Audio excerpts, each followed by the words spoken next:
Você já ouviu algum parente, algum amigo, ou até você mesmo já falou que vai mudar de vida ou vai mudar de hábito no ano novo? Que vai fazer metas para alcançar e vai te fazer um humano melhor, uma pessoa melhor? Pois é, isso tem muito a ver com uma teoria que a gente vai chamar aqui de teoria do recomeço. Ela fala mais ou menos que o ser humano precisa ou gosta de ter um marco para começar a fazer mudanças na vida, mudanças para o melhor. Ou seja, você que quer começar a ir mais à academia, a trabalhar melhor, a ter mais tempo com a família, eles normalmente colocam esse início de mudança de atitude no ano novo, ou não precisa ser necessariamente uma data, mas o ano novo tem esse poder aí por ser trocas de tempos, né? Renovação de tempos. Só que isso traz um grande problema, porque a maioria das pessoas que traçam metas no início do ano acabam depois de 2 semanas ou até 2 meses esquecendo delas e chega no final e fala assim, nossa, eu realmente esqueci de cumprir minhas metas. Então nesse vídeo de hoje a gente vai falar como você vai conseguir fazer de 2023, que acabou de passar o ano novo, o seu melhor ano, de forma que você consiga cumprir suas metas até o final do ano. Então, sem mais enrolação, bora pro vídeo.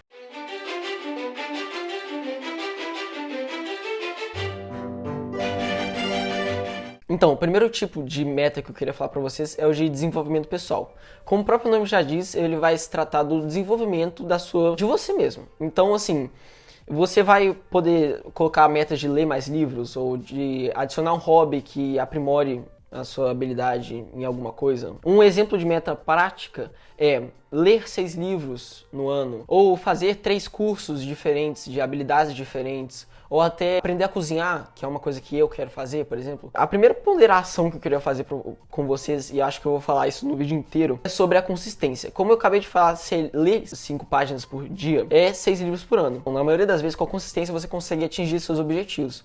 Então, nada adianta de você começar full gás aqui. Ah, acabou de virar o ano, vou começar a ler 20 páginas por dia, eu que nunca li na vida, por exemplo. Provavelmente você não vai conseguir continuar durante os 365 dias do ano. Então, é uma dica que fica para vocês. Vamos lá. Segundo tipo. Segundo tipo é de saúde física. Como o próprio nome já diz, é você tratar da sua saúde, do seu corpo, assim, dos seus órgãos, você se exercitar mais. Então, você pode colocar objetivos como ganhar massa, emagrecer. Exemplos de metas. Correr 15 km por semana, ou seja, pode ser 3 treinos de 5 km na semana. Exemplos de metas. Terceiro tipo. Terceiro tipo que eu queria falar é saúde mental. O que é saúde mental? É mais você falar sobre desestressar ou relaxar, enfim, do que você quiser chamar. Coisas que envolvem muito a saúde mental é você realmente se desligar. Então pode ser colocar metas de viagem, colocar metas de sair mais com os amigos ou sair com os amigos, colocar metas de ir ao cinema, de assistir filme, esse tipo de coisa para desestressar. Exemplos de metas pode ser viajar 2 vezes por ano, pode ser encontrar pelo menos 1 vez por semana com meus amigos mais próximos, aqueles que eu não consigo encontrar todo dia. Enfim, aí vai de acordo com você. Uma ponderação que eu queria fazer aqui nessa meta específica, nesse tipo de meta, é não abusar, porque esse com certeza é o parâmetro mais legal, porque, enfim, você vai estar se desestressando, você vai estar relaxando, então é importante não abusar para você não tirar o foco, tanto das outras metas que você tem, mas também da sua vida profissional, da sua vida pessoal. Então é muito importante você não abusar desse parâmetro. Vamos lá, quarto tipo, finança pessoal. O que é? Basicamente você falar tudo que envolva o dinheiro na sua vida. Eu, pessoalmente, prefiro muito traçar metas bem claras financeiramente. Então, coisas que envolvem, pode ser aportar mais, no caso investir mais dinheiro, ter mais dinheiro investido, pode ser faturar mais caso você tenha um negócio ou algo do tipo.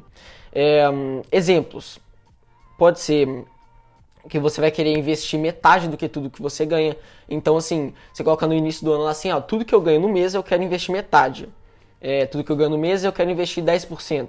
Então, você coloca metas, porque aí todo mês você vai seguir essas metas aí de 10% ao mês, de 50% ao mês, aí vai de acordo com você. No caso dos empreendedores, eu coloquei um quinto tipo aqui, mas, enfim, se você não é empreendedor, já pode passar para a próxima parte, que vai estar... Para os empreendedores, eu coloquei esse quinto tipo, que é o desenvolvimento profissional, que é falar sobre metas para a sua própria empresa. Tipo assim, óbvio que você vai fazer metas para a sua própria empresa, se você tiver uma, mas metas para sua empresa no geral, assim, se você for generalizar muito.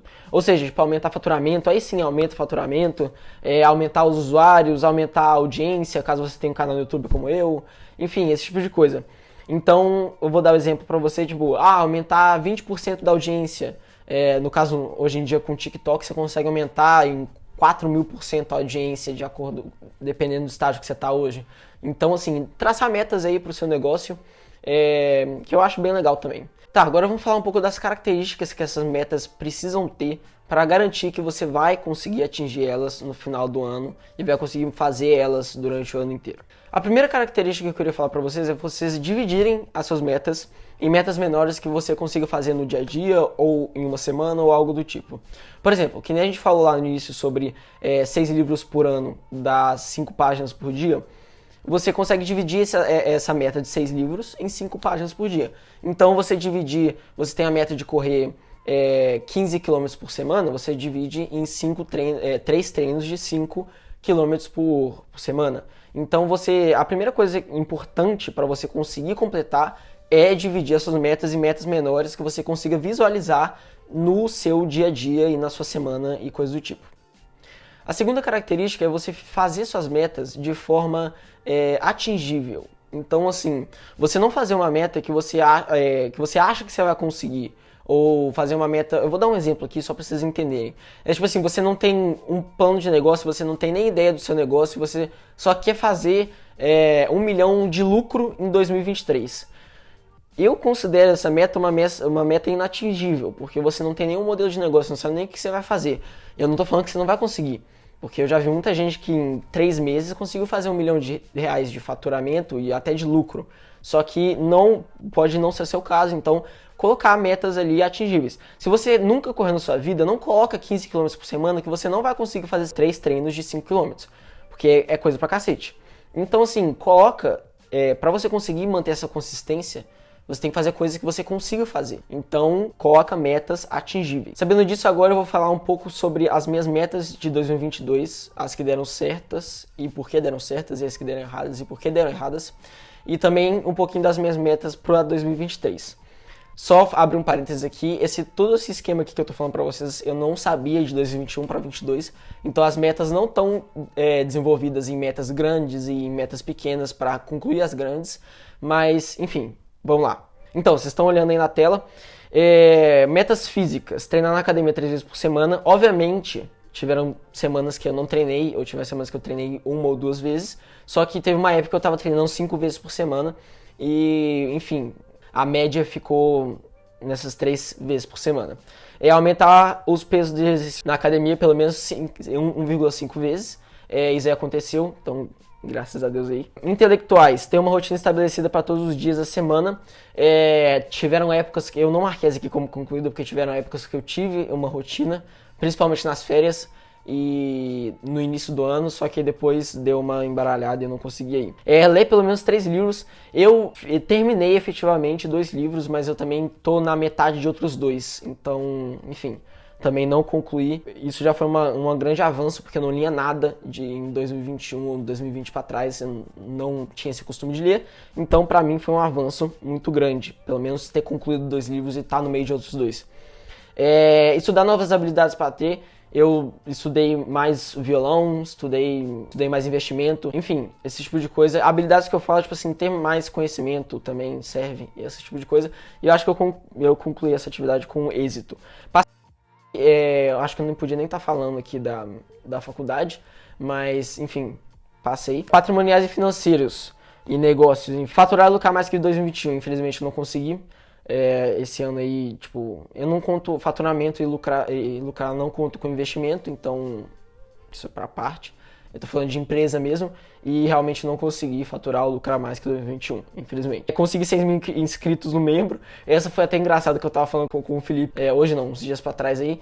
E é engraçado ver porque eu achava que a gente ia conseguir manter esse conteúdo rodando no YouTube, mas infelizmente a gente falhou muito feio. Investir mais em criptomoeda, sim, investir mais em criptomoeda, investir mais em ações internacionais, sim, investir mais em ações internacionais e criar minha empresa de PLR. PLR é uma coisa que eu vou falar um pouquinho mais pra frente. Não nesse vídeo, mas em outro vídeo que a gente vai falar sobre os negócios digitais para 2023. Mas sim, criei uma empresa de PLR e é isso aí.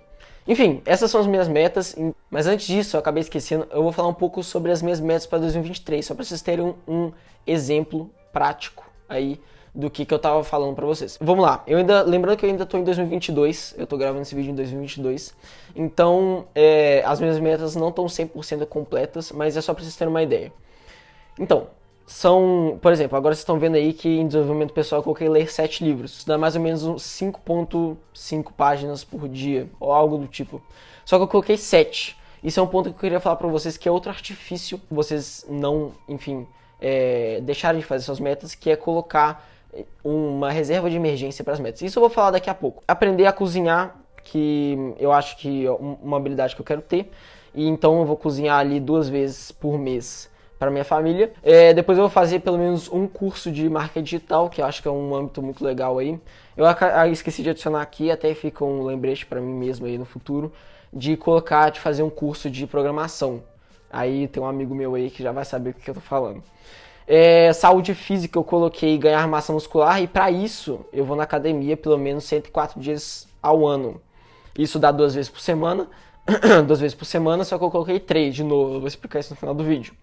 E depois correr 260 km no ano, isso dá 6 km por semana, e também tem uma reserva de emergência aí, mas depois eu vou, no caso é 5 km por semana, mas aí tem essa reserva de emergência aí de 1 km a mais. Se vocês quiserem tirar algumas ideias aí dessas minhas metas, fique à vontade aí nos comentários. Mas agora imagine o seguinte cenário, você brindou na virada do ano com champanhe com a sua família, e deixou 7 caroços de uva na sua carteira para dar mais dinheiro. E no primeiro mês você conseguiu perfeitamente concluir todos os seus objetivos pro mês, né? Diariamente concluir seus objetivos e esse tipo de coisa. E aí começou fevereiro. Você voltou de aula, ou enfim, voltou pro trabalho, e começou a faltar tempo para você ir consistentemente na academia do jeito que você queria, ou começou a faltar dinheiro para você manter suas metas de investimento, ou você começou a não dar tanta atenção para aquele hobby que você queria implementar na sua vida. Isso é um cenário que 99,9% das pessoas que fazem metas no ano novo acabam passando. Não necessariamente nesse período de tempo de fevereiro, mas um pouco antes, um pouco depois também isso acontece. Por quê? As pessoas, elas acabam tendo aquela motivação e tendo o flow, né, que a gente fala, de você conseguir concluir seus objetivos. Só que a partir do momento que tem uma interrupção ou algo que entra no caminho daqueles objetivos, você começa a procrastinar. E você começa a deixar aquilo de lado, alguma coisa do tipo. Aí chega no final do ano e você olha para trás e tem 8 meses, ou 6 meses, ou até 10 meses que você não faz uma única atividade, microatividade, ou micrometa que você tinha setado para aquele dia, para o mês, ou alguma coisa do tipo. Então isso é um cenário muito comum e é o que afeta todo mundo, que impede que todo mundo efetue aquela atividade. Então, uma dica, acho que é essa dica que eu quero dar agora para vocês, que eu acho que é muito importante, é sobre como manter essa consistência. Além de você fazer as metas atingíveis no dia que a gente já falou, eu acho que é muito importante você não começar no fugaz. Vou dar um exemplo muito prático aqui. Imagina que você está de férias e você tem os seus objetivos e colocou, tipo assim, os seus objetivos ocupam metade do seu dia. E você volta pro trabalho ou volta pra aula, você não vai conseguir, isso já é fato, porque sempre aparece contratempo. Você não vai conseguir manter aquele full gás que você tava nas férias, porque você não vai ter energia para isso, não vai ter nem tempo para isso. Então, que nem eu já falei e eu vou falar de novo, não começa no full gás, não começa dando 100%, porque você não vai conseguir dar 100% os 365 dias do ano. Então, essa é a primeira dica que eu queria dar para vocês, é não começar no 100%, junta as metas, as micrometas com as metas que você consegue atingir e faz um planozinho da hora e já pensa como se você estivesse vivendo a sua vida normal e não de férias. Porque muita gente comete esse erro e termina as férias, acaba indo tudo para água abaixo, todo o trabalho, toda essa motivação que você tinha. Então, para finalizar, eu acho que a última dica que eu queria dar para vocês é a reserva de emergência, que nem você já viu aí um pouquinho mais para trás no vídeo. Para quem nunca ouviu esse termo, eu já falei várias vezes em vídeo de investimento, você já deve ter visto em vídeo de investimento na internet, mas é basicamente você ter uma previsão ali, né? Você ter um estoque ali para você, caso uma emergência aconteça, você consiga continuar a sua vida normalmente. Então, no caso do investimento, é você colocar numa renda fixa, porque se a bolsa explodir, você tem seu dinheiro ali ainda, entendeu? Então, é que é o mesmo princípio, você colocar as submetas um pouquinho mais do que para completar as metas do final do ano. Então, vou dar um exemplo bem claro aqui, que é um exemplo de leitura. Eu quero ler 7 livros no ano e para isso eu preciso ler 5,5 páginas por dia. Mas eu coloquei para ler 7 páginas por dia, porque aí eu consigo efetivamente, caso eu tenha algum problema, se eu passe muito mal e não esteja com energia para ler, ou se eu estou viajando e esqueci o livro, eu consigo, no final do ano, ter essa margem de erro aí, que eu vou poder passar ali uma semana ou 2 semanas sem ler nada, que eu ainda vou completar meu objetivo. Então, essa aí é uma das principais dicas também, para você ter a sua reserva de emergência na sua própria meta. Mas enfim, eu acho que com esse vídeo vocês vão conseguir traçar suas metas e concluí-las até o final de 2023 e não deixar nenhuma voando aí, que nem eu deixei, que nem vocês viram aí nas minhas metas de 2022. Não deixa de se inscrever e dar o like no vídeo aí, porque ajuda muito a gente a crescer. E espero que vocês tenham gostado, eu gostei muito, porque eu vou usar tudo isso que eu falei aqui agora com vocês. Eu vou usar para fazer minhas metas do mesmo jeito que eu fiz o esboço ali. E é isso, espero que vocês tenham gostado e valeu!